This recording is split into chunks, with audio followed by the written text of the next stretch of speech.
Welcome, golf fans, pursuers of knowledge and the almighty dollar. This is your golf guru bringing you the Charles Schwab Challenge. These are my money picks. Also going to give you my favorite three bets. Going to give you all the analysis on why I'm making these picks. And we're going to talk comp courses. We're going to go through all the information. And bear with me for about 20-30 minutes. Hopefully after this, you'll have a little bit of an edge. Help you with those DFS lineups and also making some smart bets. All right, let's get into this.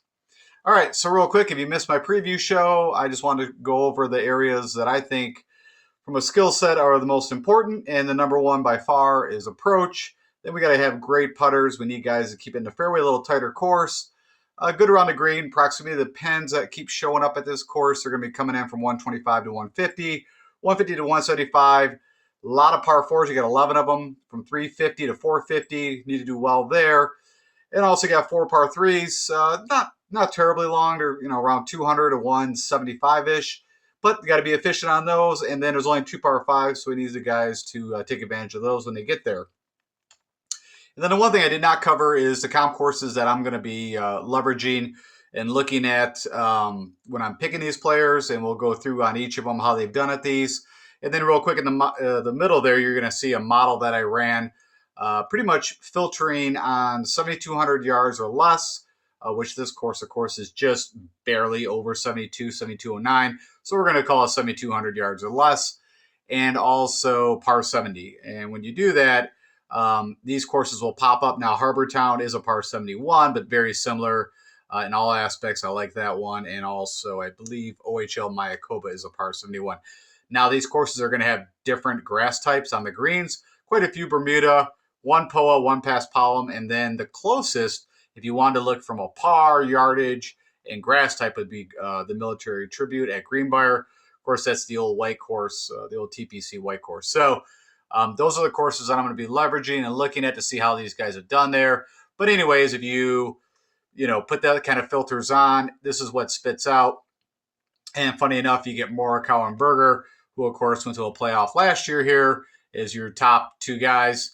Joel Damon, Answer, Kisner, Stanley. You can read the rest of the list, but it just gives you guys an understanding of the guys that popped out, and that's looking at the past 24 rounds. So that's pulling from, a while back, just so you know.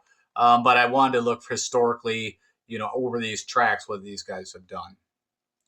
Okay, with that said, let's jump into the analysis, and then what I'll do is give you my top 15 picks and my three best bets, and then we'll wrap this up. All right. Okay, so I'm jumping into Fantasy National Golf here. As always mentioned, this is where I do quite a bit of my research and analysis. Highly recommend it if you are also looking to do your research and analysis. And just so you know what we're looking at last 12 rounds. I have no filters on because I just kind of wanted to look at from a perspective of how these guys are playing. And the top things that I'm looking at, so this is kind of a shrunken model, if you want to say, the KISS methodology model. The top two things, as I already mentioned, is approach and putting. Good drives, the proximity. The one that I actually went with that shows up the most is 125 to 150. And then, of course, 11 par 4, so you got to see how they're doing on that. Over here, I'm looking at putting over the past 24 rounds. This is giving you the splits between POA, Bermuda, and Bent. This is over, like I said, 24 rounds. And then over here, you get to see tournament history and recent results. And then what I'm going to do is jump in on these guys and just let you see how they've done at the courses. I mean, right out the bat, I probably don't need to really go into Jordan Spieth. The guy is just, won here. He's done amazing here. You can see his record at this course is ridiculous. Of course, we're in Texas. And, of course, he's been great on recent results. So I don't think there's a lot that I need to show you. He's, already on a lot of people's radars. As you can see, projected ownership around 17% as we speak. This is being recorded on Tuesday around 2 o'clock. The next person that I'm looking at, again, as already stated, this course is like built for Colin Morikawa. It's all going to come down to the putter. Now, you're going to see some guys are not going to, hit green on all these areas, but there's multiple reasons why I've chosen them. You can see recent results. Of course, Colin's been playing, very well. Also at one of the courses that I was interested in at the RBC Heritage at a T7. And of course, he's played here once and went to a playoff and came in second. Missed a 3-foot putt. Now, if you look at over to life, on bent grass, it is his best surface, but it is, he's still not positive from the full putting stats that we have for him. But of course, he's changed the putting grip and has been showing results. Now you can kind of see over that he's been losing. The last time he's actually gained strokes, of course, is when he won at WGC Mexico. So like a lot of guys that hit the ball amazing tee to green, if they actually get hot with a putter that day or that 4 days, they are typically going to win. So if we plug in real quick, as I mentioned, if we look at the courses that I've stated, if you look at RBCs at a 7th and a 64th, we look at Wyndham, played there once back in 2019, he had a 31st. We look at RSM, has not played the RSM Classic. If we plug in Sony, that's recent, he had a 7th and a 21st before that. That, of course, is a bit of a coastal course at Wailea. We look at Greenbrier. It's kind of funny. A few of these guys have not played Greenbrier, which is interesting to me. OHL he's not played, and I'm not sure about the Travelers. Played twice, miscut recently, but you know, I don't think I have to sell you guys on why you want to probably play Morikawa here. The next one I'm looking at, of course, Daniel Berger. You know, actually was kind of back and forth on Daniel, to be honest. I'm not a big fan of guys that have won the previous year, as in that they're going to come back and repeat. It's very rare. I guess the short of it is, you know, also Daniel had kind of up and down at the PGA, so you can kind of see his ownership right now is not as high as you think, but the guy loves bent grass. He's ticking all the boxes, and this is kind of the same thing. If we go through his history at all the comparable courses, everything says, sorry, you have to actually play Daniel Berger. Or you're going to regret it. So we look at RBC. That did not go in right. RBC set a 13th recently, a 3rd the previous year, a 33rd, a 72nd. So good course history there. We look at Wyndham. He had a 39th in 2019, but he had a couple miscuts before that. And also, you know, Daniel Berger's game, if you've not been following for a while, has really come on in the last year and a half. He had a, you know, they didn't even had that wrist injury he had to deal with, but the guy has been just rock solid as of recent. I mean, you see the Byron Nelson, of course, was recent. He had a 3rd. But we look at just the Sony at a 7th, a 38th, a 14th. Played quite a bit there. He likes going to Hawaii. And we look at the Greenbrier. He had a missed cut, but that was way back in 2015 again when he was not playing what he has been playing for the last year or so.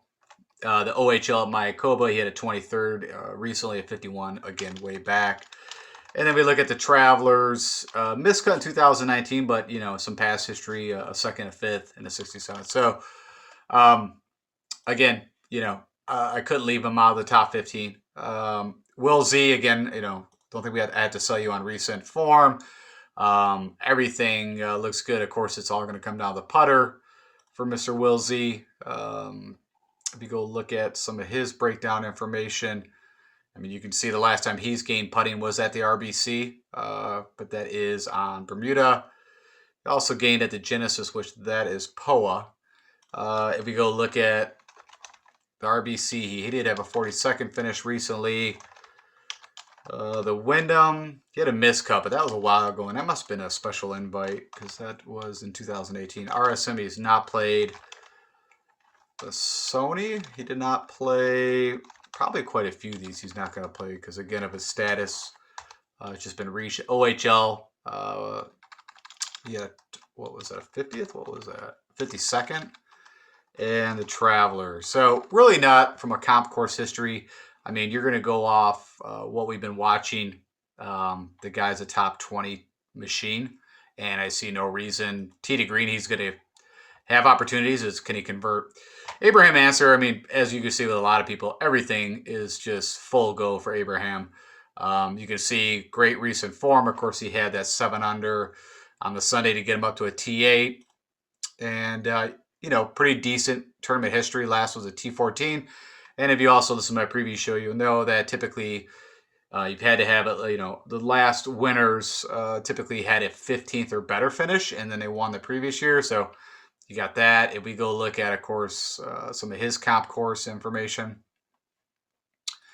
I'll plug in RBC. He had a 2nd in 2020, an 18th recently. We look at the Wyndham, a miscut and a 24th and a miscut. If we look at RSM, he had a miscut, but that's way back in 2015. We look at the Sony. He had a miscut recently, but a 38th and a 29th. What about Greenbrier? He had 2018, he had a 47th.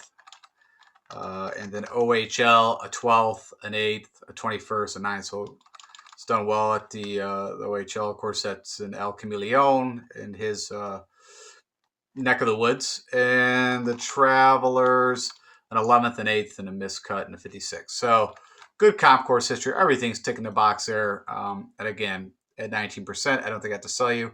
Also, over the life, over 24 rounds, he has gained on bent. Finau's actually had a pretty good track record. I mean, it's not someone that you think of off the top of your head, but he's actually, we look at his past results, you can just see he's had a pretty good track record at this course. Scotty going back to Texas, can make a reason to play him, but just not who I'm really on. I'm actually, out of those guys, which I think are pretty similar, I'm leaning more towards Corey Connors. Of course, it's going to come down to the putter with Corey. And, if we look at Corey, he was having an amazing go with the putter. We take just a quick look here. So when he had that run, so he had a 4th at RBC, he had the 8th at the Masters. He had a 14th at where he's had his one victory at the Valero. Gained 3 strokes at the Players, gained. So, but recently the putter has cooled down a little bit, and you can see with his results. So again, it's all going to come down to the putter for him. And if you want to look at his comp course things, I already mentioned a 4th, the 21st. And I think RBCs for me, is a really good comp course that I've kind of, from my first mindset was, what I started thinking of. The Wyndham, you had a miscut, but a 22nd, a 45th. If we look at the Sony, a 12th, a 3rd, a 39th. So again, good there. The Greenbrier, the one time he played it, which was a while back, 2018, he had a 30th. OHL, he had a 17th, a miscut, a 75th. And then last, we'll look at the Travelers, a couple of miscuts, but not too concerned with that. It's all going to come down to the putter. Joaquin, who's actually won at the Greenbrier, I think there's a great translation between these two courses. And I see no reason why he is not going to be super live. Of course, he's my top 2 boxes where I probably weight the heaviest. He's 18th on approach over the last 12 rounds. The putter's been working. He's had a T8 here, a 31st, a 32nd, and showing good form. We will click on Joaquin. Over the life, he's been positive on bent. It's actually the only surface he's actually got a positive on, and that's what we're putting on. You can see the putter's been heating up for him. Been doing well there. And if we go look at some of the comp courses, a 5th in 2020 at RBC. If we look at Wyndham, a 42nd, a 13th, a 33rd. We look at RSM, a 44th, a 65th. We look at the Sony at a 2nd just recently, a 57th. Greenbrier, as I mentioned, he had the win. He had a 5th before there, a 29th. Probably the closest if you wanted to get down just to the bare type of grass, par 70, 2 par 5s, very similar course. And OHL, he had a 23rd. So it's actually his only miscut 2019 so far on all the courses we've looked at. And the Travelers, a 5th and a 63rd. So from a comp course history, he's the best that we've seen so far. And you can see, like I said, everything's really solid except maybe the proximity 125 to 150. He's ranking 93rd against the field. Oh, and on a side note, I do need to make a correction. On my preview show, I mentioned it'd be 156 golfers. I thought it would be just standard. So last year, because it was the first event since the shutdown, they opened up the field a bit more. This is an invite field. I think they had like 162 golfers. From what I last saw, it was like 121. I'm guessing it's going to be around 125. So it's not your typical 156 T65 or better to make the cut. All that means is that you should have a better chance, almost a 50-50, that whoever you're picking can make the cut. So a little better chance than usual. Just wanted to put that out there. All these guys you can make a case for. Jason, Sunjay M, Gary. Sunjay I'm a little worried on the approach. Gary, it's about the putter. This I don't think is representing really how he's been hitting the driver. He's been playing better. Kokrak does the top 2 things very well. But yeah, I just, out of all that, I actually, kind of went to Justin Rose. Of course, he's won here in the past. He had an amazing Sunday at the PGA. He's ticking all my boxes here. He's positive on bent. You can see he had the 7th at the Masters. He had the 8th, a little bit, you could say, suspicious recent results. But if you look at his history here, a T3rd in 2020. Of course, the win in 2018. If we go look at, for Justin, some past history, and you can see over his life, bent is his best putting surface. The guy's a good putter overall. Now, gaining almost 12 strokes putting, that's not going to happen. But if you're in a good feeling with the putter, it typically sticks around at least for, 2 or 3 rounds. Just on the flip side, if you're really struggling, who knows when you're going to come out the other side. As you could look at Ricky Fowler. But if we look at RBC, played there in 2020 at a 14th. We look at the Wyndham, played there once, but he had a miscut. RSM, miscut. This was, of course, during the change in the golf equipment. And, some people say it's not. Of course, I don't blame it all on the golf equipment. He also has been kind of tinkering with the swing, as he typically does. The Sony's had a good showing there. Of course, a little older results, but done well. How about the Greenbrier? So funny enough, he's never played me at Greenbrier. I just always kind of look at the Greenbrier as a more kind of, I don't know, a little higher up tournament than some of these that I'm looking at, as is looked at. The Travelers, pretty good success in the past, but a miscut recently. So, yeah, I like Justin. I like where his game's at. Think he could be very live here. Billy Horschel, I really have no reason why you wouldn't play Billy. It just came down to I'd rather play Charlie. And that's on multiple. Like I said, if you look at the comparison, Charlie Hoffman on approach and putting, he's also just been, I'd say if you look at, of course, recent results, Charlie Hoffman, of course, at the last time in Texas, he had a second place. So, you can also see from ownership. So if you wanted to go the flip side of that and get a little differentiation, you could go with Billy over Hoffman, differentiate your lineup. But, I've been kind of on the Hoffman train. I'm going to stick with it. And if we go look at, of course, some of his information. Let's go take a look at the RBC. He had an 18th recently. We panned down because he's been there, but he's at an 8th, a 6th. So he's definitely, can play on a little tighter required track, a thinking man's track, like what they're going to be seeing. The Wyndham does not like the Wyndham's missed a cut there 3 times. We look at RSM, a 23rd, a 22nd, and a miscut. We go look at the Sony. Recently had a 14th. Let me type in first. We get rid of Sanderson Farms. But 2 miscuts. The Greenbrier played there once way back in 2012, so I don't worry about that. The OHL, funny enough, he won there back in 2014 and then had, there you go, and then miscuts for a ton and then had a 46 recently. So do what you want with that information. The Travelers, he had a 2nd, a 3rd. He's had some really good showings, but recently had a 41st, and he also had a miscut in 2019. But if you took that bulk of work, it looks good. So nothing I can complain about there.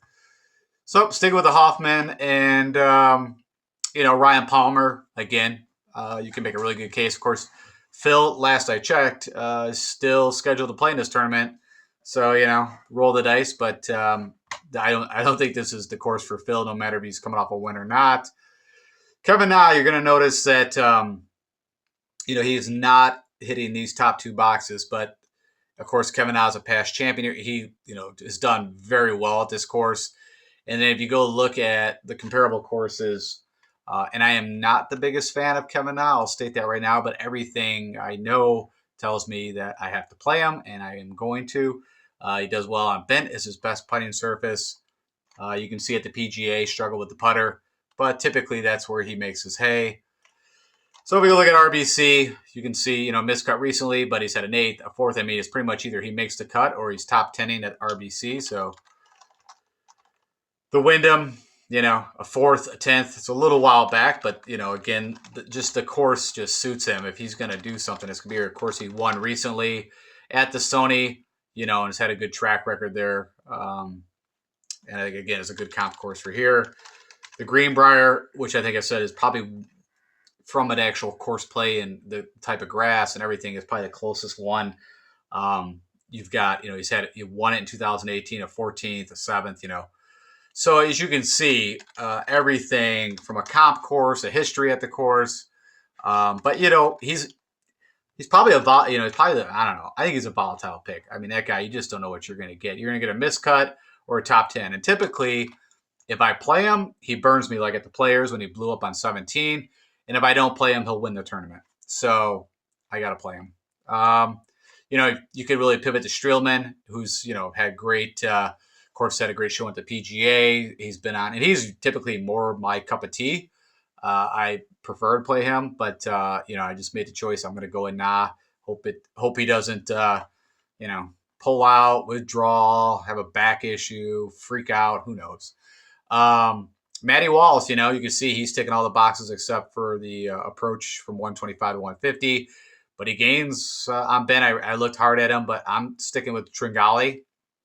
I'm not going to let the one hit 9-hole disaster blow up at the PGA kind of scare me. I think the guy, you can see tournament history is, whatever, made the cuts, nothing to write home about. But you can look, hey, he missed a cut at Wells Fargo, he missed a cut at the PGA. But the guy gains on bent. He does everything that I'm looking for. And if we go look at some of his comp course history, let's pull that up. All right, RBC, a couple of missed cuts, but that's a long time ago, so I'm not going to weigh those either way. That's a long time ago. Can't really cut anything there. RSM, recent, he had a third, so that's something you could kind of hang your hat on. The Sunny is a missed cut, but that was 2018. The Greenbrier back in 2019 had a 36. What about the OHL? 2019 had a 66. And the Travelers, miscut recently, but, had some made before. So, you could make an argument for not going with Tringali, but, I've been kind of on Tringali for a while when him and Fratelli kind of started to come out and break through. So I like him. I think he could be live. I looked at Brian Harman. Actually, I think I had him as one of my picks. And then the more I kind of dove into Brian, everything was kind of telling me no. So on that note, as usually he was kind of my favorite play for the PGA, kind of my favorite sneaky play. So he'll probably do well. But I'm not picking him because of, like I said, multiple reasons, from comp course history to, you can see the main things I want to see. The only thing he's doing well is the putter. I needed, a little better on approach to be able to pull the trigger. Snedeker's in better form, and, recent results is showing he's kind of found his game. You can see he's done well at this course, had a T2 back in 2015.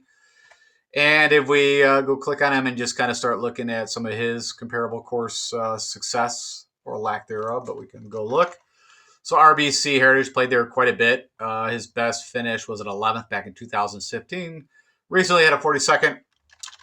Oh, the Wyndham, I believe he won back in 2018. Yep, had a third in 2016. So him and Simpson are your guys to play at the Wyndham.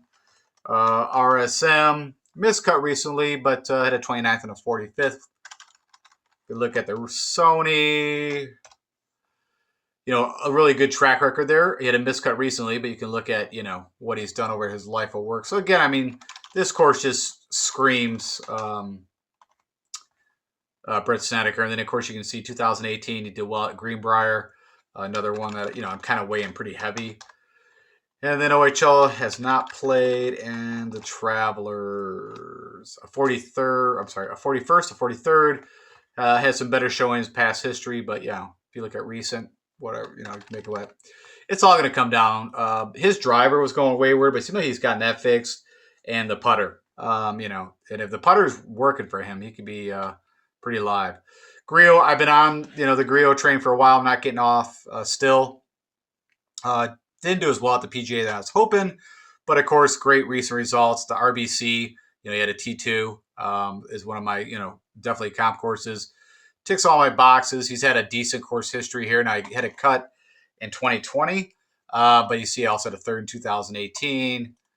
And if we go look at Emiliano's kind of track record at the comp courses that I'm looking at, I already mentioned the RBC had a second, he had a 33rd, a 16th, he had a miscut in 2020. We look at the Wyndham, only played there once when it was a miscut. What about RSM? Had an 18th recently, so that's good. We have the Sony. Made the cut every time. Best showing was a 21st, he had a 22nd, but recently it was a 47th. We look at Greenbrier, he has not played OHL. Likes it at the old El Camaleon, an 8th, a 41st, a 15th, a 9th, a 10th. So that's pretty promising. And then the Travelers recently had a 60, a couple 60s. a 19 and a 43rd. So sticking with the Grillo. Let's see who else. Chris Kirk.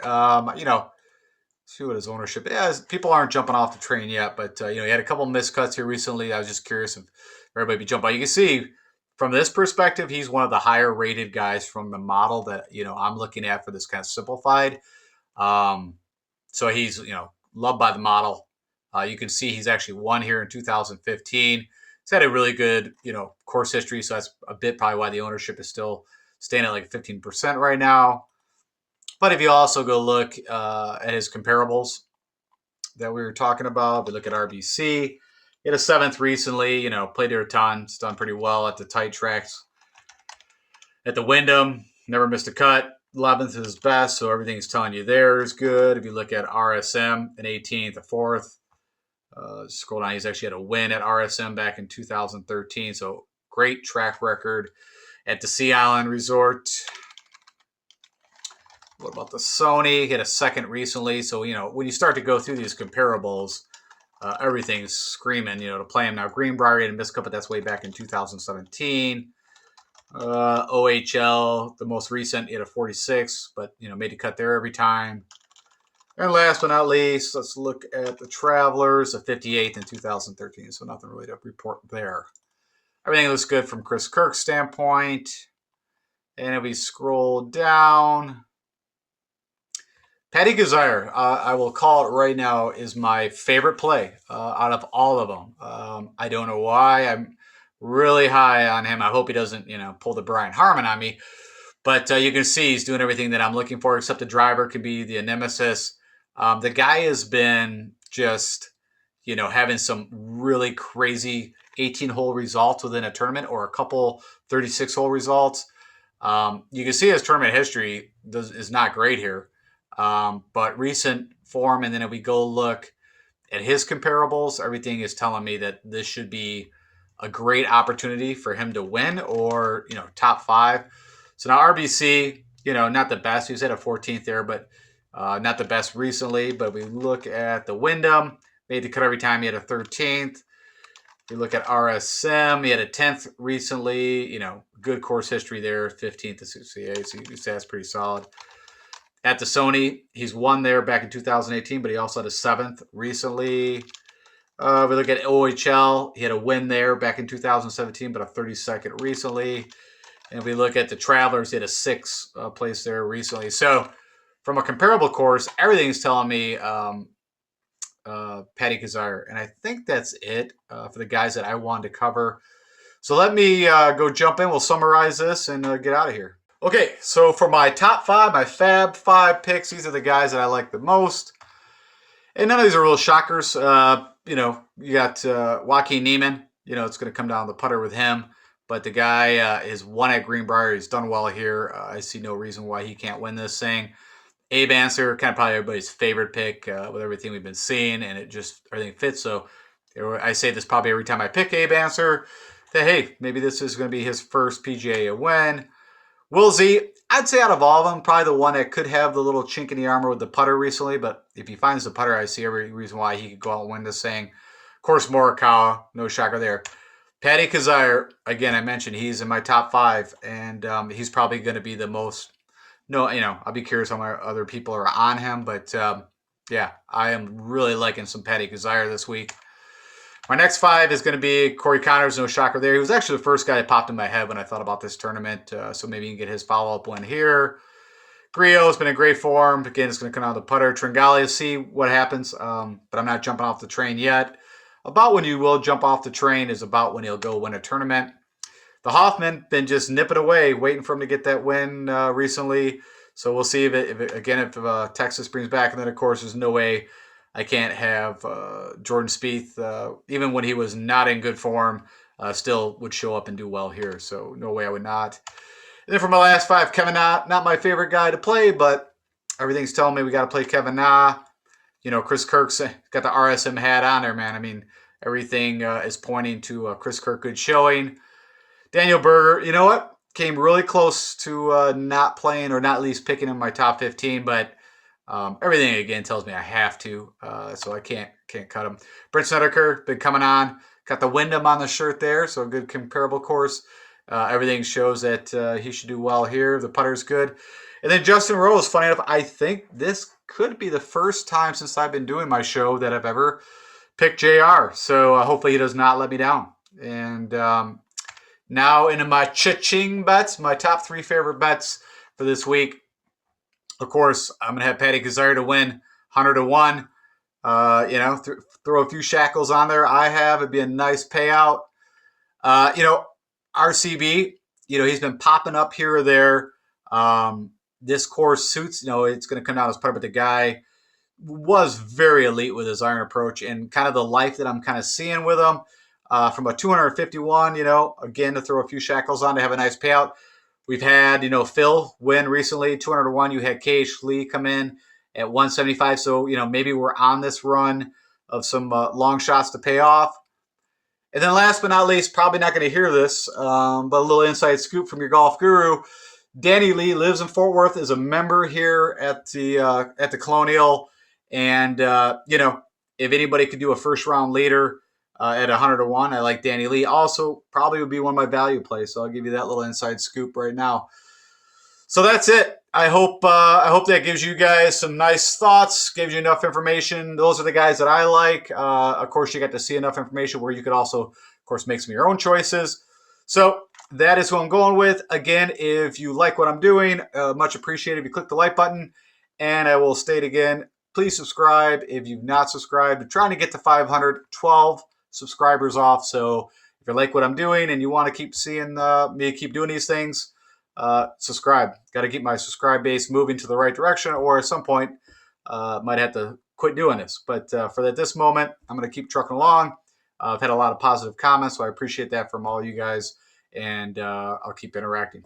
And then again, if anything I can do or help or give you any of my own advice for what that's worth, hit me up on the YouTube comments. I will return. Actually, owe you a few responses from a couple questions that was mentioned. I will get back to you guys on that. And then, or hit me up on Twitter. Again, I will put stuff out time to time. Mostly like if I see a withdrawal or something like that, I try to tweet that out as soon as possible.